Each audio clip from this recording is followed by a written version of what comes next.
The lease renewal notice sat on my desk like a small, quiet bomb. Harborview Senior Residence LLC, tenant, requesting standard 5-year extension at current rates plus inflation adjustment. I set down my coffee and read the address again. Same property I'd purchased 9 months earlier through the Greystone Trust, same building where my daughter and her husband had insisted I needed round-the-clock care. The building where I currently maintained a corner suite on the 3rd floor. I was their landlord now, and they had no idea. I picked up my pen and made a note in the margin. Then, I set the document in my outgoing folder and walked to the window. Morning light caught the harbor through the glass, cold and clear. My hands did not shake. They had not shaken in 7 months, not since the neurologist confirmed what I already knew. The tremor that had given Marcus his opening was benign, stress-related, and entirely reversible. But the machinery Marcus had set in motion was not easily reversed, so I had chosen a different path. The call came at 4 in the morning, my daughter's voice tight with something between panic and rehearsal. She said they were worried. She said the tremor had gotten worse. She said Marcus had found a place, upscale, full medical support, and they needed me to just come look at it. I was at the hospital for routine imaging the week before, a precaution after a fender bender that left me dizzy. The dizziness passed. The tremor in my left hand remained, small enough that I barely noticed it myself until Allison pointed it out over Sunday dinner, her eyes meeting Marcus's across the table in a way that made my jaw tighten. I had built commercial properties for 26 years, started with a strip mall in a suburb that did not exist yet, and worked my way through 3 recessions and 2 divorces. Allison was from the second marriage, my only child, smart enough to finish her MBA but not disciplined enough to use it. She married Marcus 4 years ago. He worked in medical device sales, made decent money, drove a car he leased, and had opinions about my living situation from the first month they were engaged. Too much space for one person, too much upkeep, too isolated. I smiled and let him talk, because Allison seemed happy and I knew how to wait. The facility was impressive. I will give them that.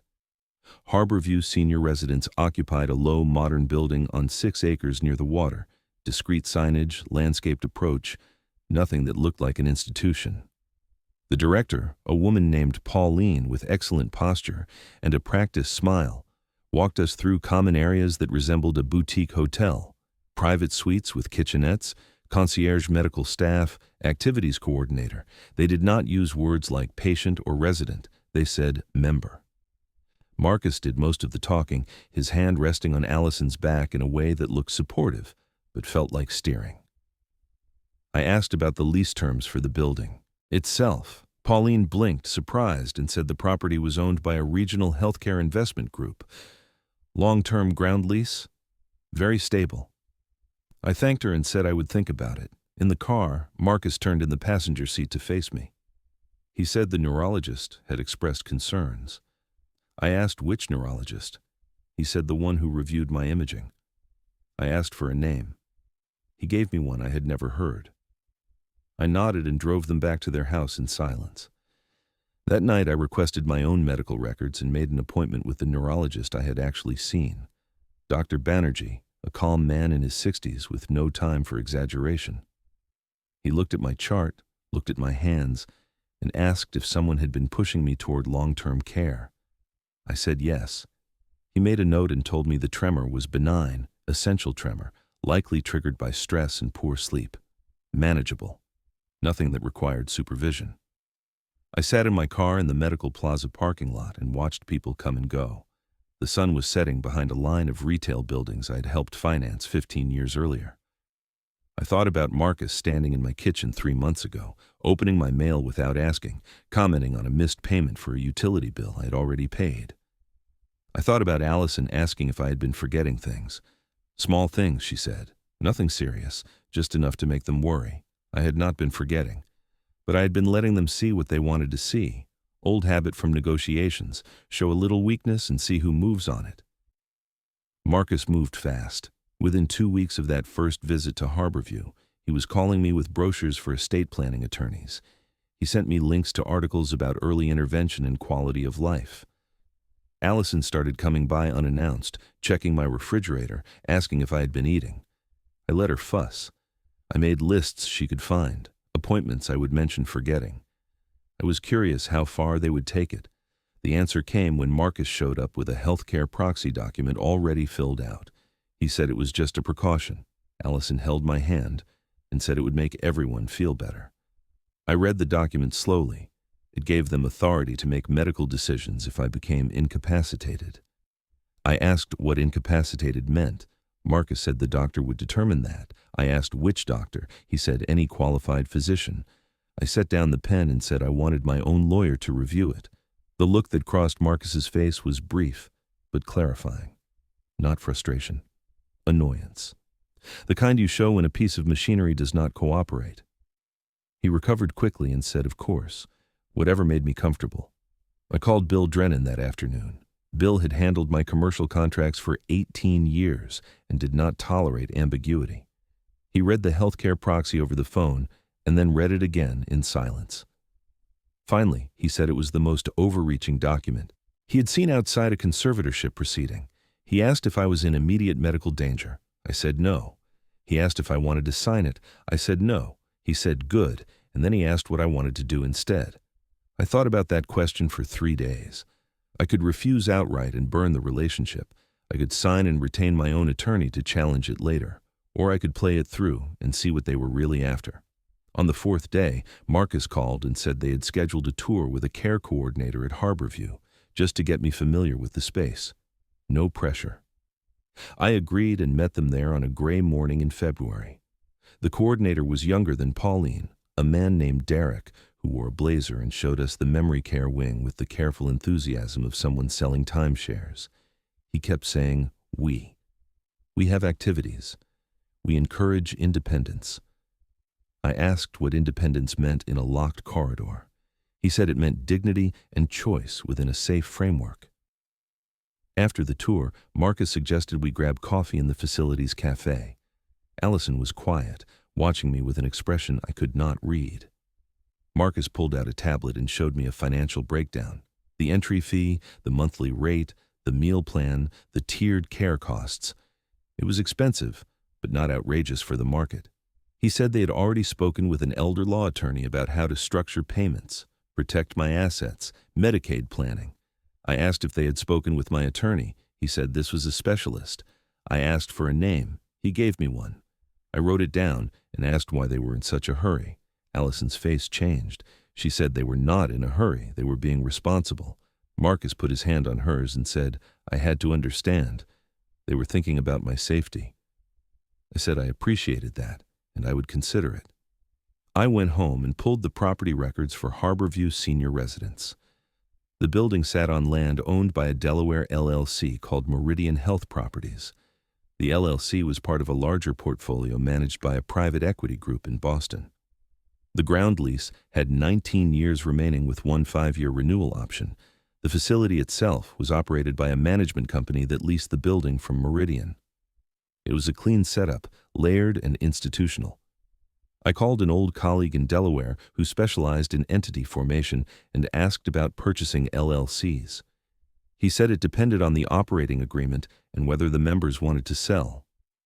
I asked how hard it would be to find out. He said not hard at all if I had the right lawyer and the right price. Bill Drennan referred me to a transactional attorney in Boston named Sloan. She had a reputation for quiet deals and no drama. I explained what I wanted in simple terms. Buy the land under Harborview without anyone knowing who the buyer was. She asked why. I said I had personal reasons. She said personal reasons made for complicated deals. I said I was prepared to pay for discretion. She asked if this was retaliation. I said it was risk management.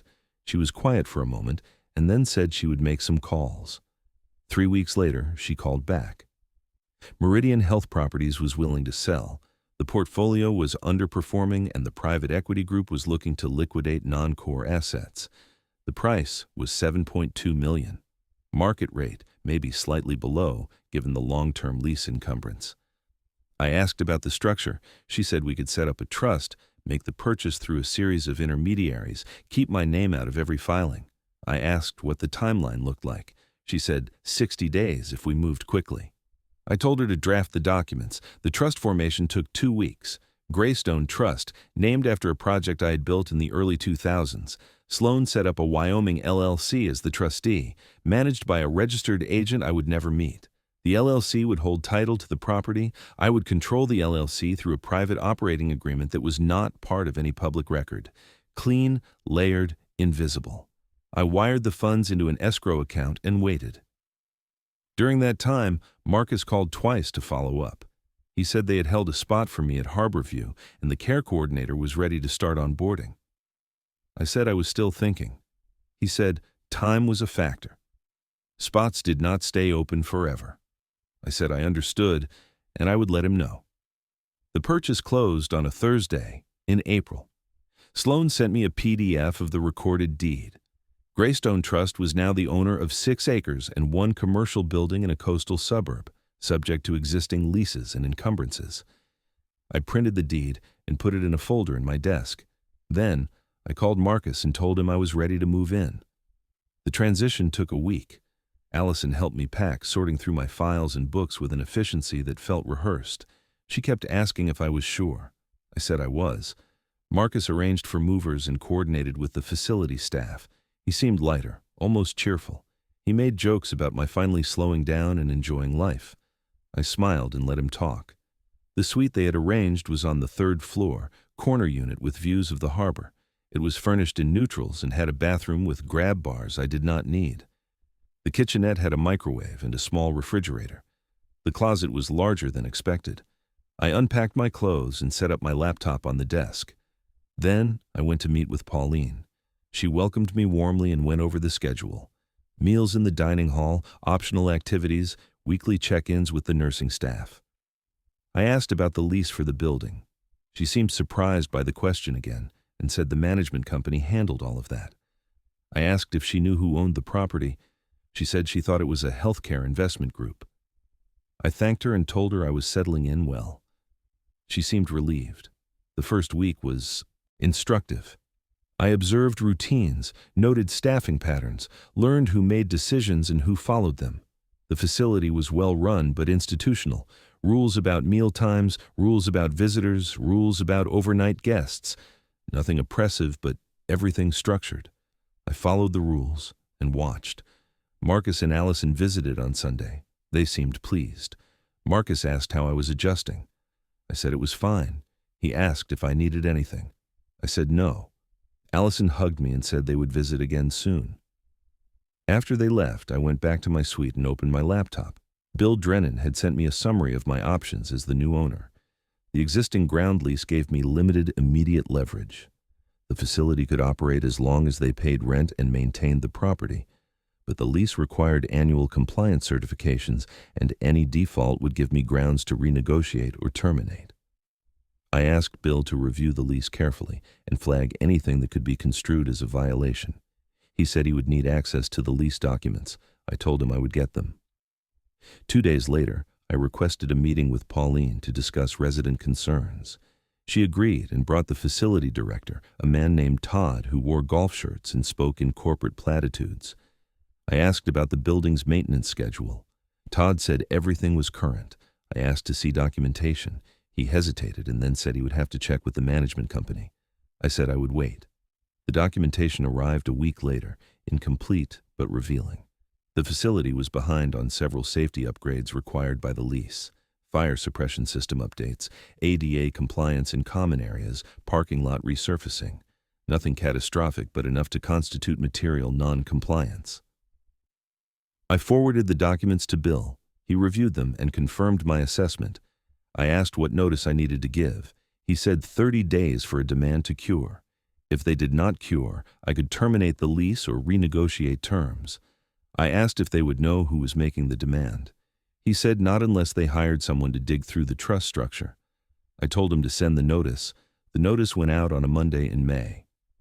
30 days to cure all outstanding maintenance deficiencies or face lease termination. The management company responded within 48 hours, requesting a meeting with the property owner to discuss an accommodation. Bill told them the owner preferred to communicate through counsel. They pushed back. Bill held firm. At the end of 30 days, most of the deficiencies had been addressed, but 2 remained. Bill sent a follow-up notice. The management company requested an extension. Bill said no. They asked who the owner was.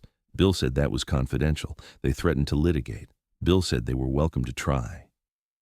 By mid-June, Marcus called. He sounded irritated.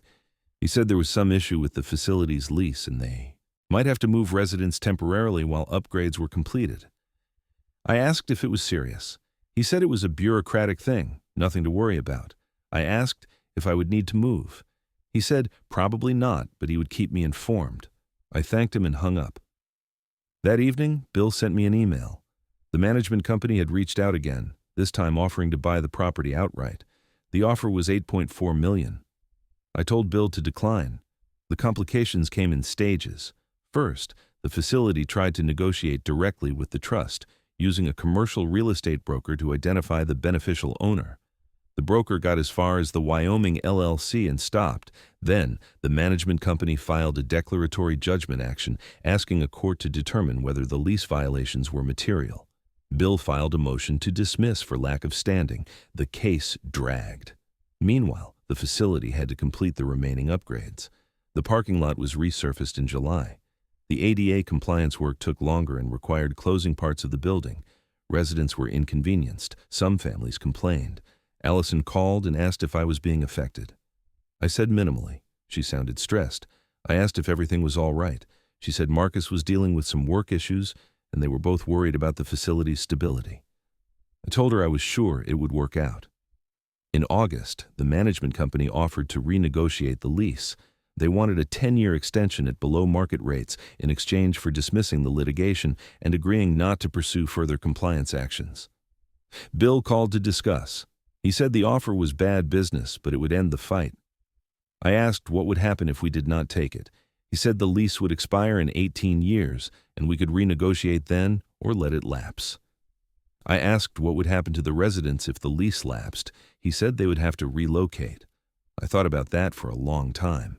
Then I told Bill to counter. Lease extension at market rates, full compliance going forward, and an acknowledgement that the property owner retained all rights under the original agreement. The management company accepted within a week. The dust settled in September. The facility resumed normal operations. The lawsuit was dismissed. Marcus stopped calling as often. When he did visit, he seemed distracted. Allison asked if I was happy there. I said I was comfortable. She asked if I ever thought about moving back home. I said sometimes. She looked like she wanted to say more but did not. I let the silence sit. In October, the lease renewal notice arrived. Standard process, 5-year option, rent adjustment for inflation. I reviewed the terms with Bill. He said everything was in order. I asked if the management company knew yet. He said they would figure it out eventually, but probably not for a while. I signed the renewal and sent it back through the trust. Then I scheduled a high meeting with Pauline. She met me in her office, the same practiced smile, the same careful warmth. I told her I wanted to discuss the long-term stability of the facility. She assured me everything was solid now. The upgrades were complete, the lease was secure, and they were committed to providing excellent care. I thanked her and asked casually who the new landlord was. She said she did not know. The management company had handled everything. She seemed uncurious. I thanked her again and left. That evening, I sat in my suite and watched the harbor through the window. The water was dark and calm. I thought about the moment Marcus had handed me that healthcare proxy, the look in his eyes when I hesitated. I thought about Allison's careful questions about my memory. I thought about how easily they had assumed I would cooperate. The tremor in my hand had stopped months ago, but I still kept the neurologist's report in my desk. Evidence, if I ever needed it, proof that I had been sharp enough to see what they were doing and patient enough to let them think it had worked. Bill called the next morning. He said the management company's parent corporation had just been acquired by a larger healthcare conglomerate. The new owners were reviewing all property holdings and would likely discover the trust structure within a few months. He asked if I wanted to sell before that happened. I asked what the property was worth now. He said $9 million, maybe more given the new lease terms. I asked what would happen if they found out I owned it. He said nothing legal. It might be awkward personally. I told him I would think about it.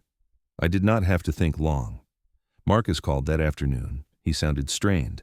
He said he needed to talk to me about something sensitive. I agreed to meet him in the facility's library, a quiet room with tall windows and leather chairs no one used. He sat across from me and folded his hands. He said he had been doing some research on the facility's ownership because of the issues over the summer. He said he had traced the property back to a trust and the trust back to a Wyoming LLC, and he could not get any further. But he had started wondering.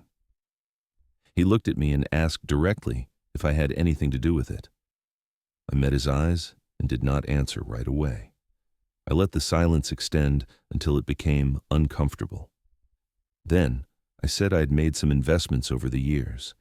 He asked what kind of investments. I said real estate mostly. He asked if I owned this building. I said I owned the land it sat on. His face went through several expressions in quick succession: confusion, disbelief, anger. He started to say something and stopped. Then he asked why. I said because I could. He said that was not an answer. I said it was the only answer he was going to get. He stood up. He said I had manipulated the situation. I said I had protected myself. He said I had lied to them. I said I had let them make assumptions. He said Allison would be devastated. I said Allison had gone along with every step. He said I was vindictive. I said I was careful. He left without saying anything else. Allison came the next day, alone. She sat in the same chair Marcus had used and cried quietly for a few minutes. Then she asked if it was true. I said yes. She asked why I had not told her. I said she had not asked. She said that was unfair. I said fairness was subjective. She asked if I hated them. I said no. She asked if I had done it to hurt them. I said I had done it to retain control of my own life. She was quiet for a long time. Then she asked what I wanted. I said I wanted to be left alone to make my own decisions. She nodded slowly. She said Marcus was talking about leaving. I said that was his choice. She said she did not know what to do. I told her she would figure it out.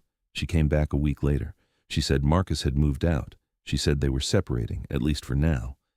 She said she was angry at both of us, but mostly at herself for not seeing what was happening. I told her she had seen what she wanted to see. She asked if I thought she had been trying to control me. I said I thought she had been trying to protect me in a way that was convenient for her. She flinched but did not argue. She asked if I was going to stay at the facility. I said for now. She asked if I would ever come home. I said maybe. She asked what that depended on. I said trust. The lease renewal was finalized in November. The management company never followed up on the ownership question. Either they did not care, or they decided it was not worth the trouble. I stayed at Harborview through the winter, not because I had to, but because it was easier than explaining why I was leaving. The suite was comfortable, the meals were adequate, the staff was professional. I attended a few activities, played cards with some of the other residents, and kept mostly to myself. People assumed I was like them, winding down, settling in. I let them assume.